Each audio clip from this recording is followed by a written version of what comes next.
మా జిల్లాలో ఉన్నటువంటి ముఖ్య నాయకత్వం నాతో పాటు వేదిక మీద ఉన్నటువంటి పెద్దలందరం కూడా ఖమ్మం జిల్లా పార్లమెంటు సమీక్ష చేసుకోవటం జరిగింది. అందులో భాగంగా ముఖ్యంగా చూసినట్టయితే గత 10 సంవత్సరాల నుంచి రాష్ట్రాన్ని అన్ని విధాలు కూడా అభివృద్ధి చేసి ఎప్పుడు లేని విధంగా భారతదేశంలో తెలంగాణ పటాన్ని సంక్షేమంలో అభివృద్ధిలో ముందుకు తీసుకుపోయినటువంటి మా నాయకుడు కేసీఆర్ గారికి మాకందరికి కూడా మొన్న జరిగినటువంటి అసెంబ్లీ ఎన్నికల్లో ప్రజలు తీర్పుని గౌరవిస్తూ ఏ విధంగానైతే ఖమ్మం జిల్లా తెలంగాణతో పాటుగా ఖమ్మం జిల్లాను కూడా పెద్ద ఎత్తున అభివృద్ధి జరిగింది. నేను ఒక తెలంగాణ రైతు బిడ్డగా తెలంగాణ కష్టాలు కళ్ళారా చూసినటువంటి వాడిని. తాగునీరు లేక, సాగునీరు లేక, గ్రామ అభివృద్ధి లేక, పట్టణ అభివృద్ధి లేక, కరెంటు లేక, ఎరువులు లేక ఎన్నో రకాలైనటువంటి సమస్యల్ని కళ్ళారా చూసినటువంటి వాడిని. గత 10 సంవత్సరాల నుంచి అన్ని విధాలు కూడా ఆదుకున్నా, అన్ని విధాలు అభివృద్ధి చేసినా ఒక పక్కన ప్రజలు ఇచ్చిన తీర్పును గౌరవిస్తూనే ఇప్పుడున్నటువంటి ప్రభుత్వాన్ని ఒకటే అడుగుతున్నాం. మీరు గ్యారంటీలు ఇచ్చారు, హామీలు ఇచ్చారు, మేనిఫెస్టోలో మీరు ఇచ్చినటువంటి గ్యారంటీల్ని మీకు మీరే ఉలిక్కిపడి 30 రోజులు కాలేదు, 40 రోజులు కాలేదు, అప్పుడే మమ్మల్ని అడుగుతున్నారు అనే మాటలు మీ మంత్రివర్యులు మాట్లాడుతున్నారు. చెప్పింది మీరేం చెప్పారు? డిసెంబర్ 9th నుంచి మీరు పెన్షన్ తీసుకోవద్దు, పెన్షన్ 2000 4000 వేస్తామని చెప్పింది మీరు.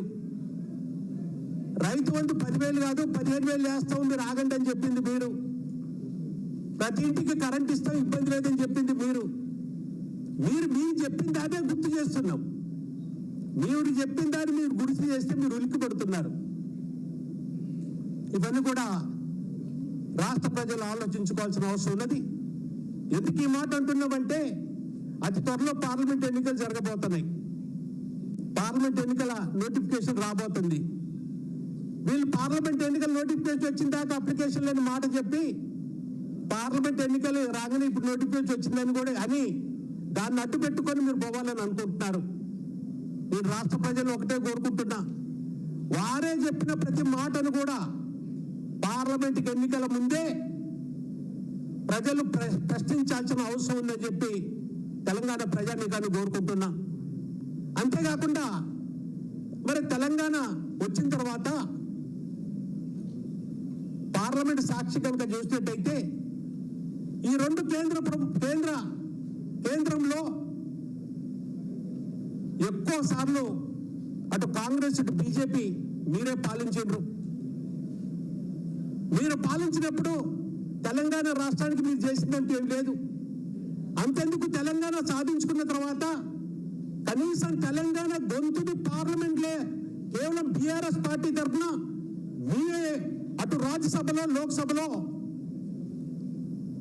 తెలంగాణ సమస్యల మీద, తెలంగాణకి రావాల్సినటువంటి నిధుల మీద మీరే మాట్లాడని తప్పితే మీరెవరు కూడా పార్లమెంట్లో ఏ రోజు కూడా గొంతిప్పలే.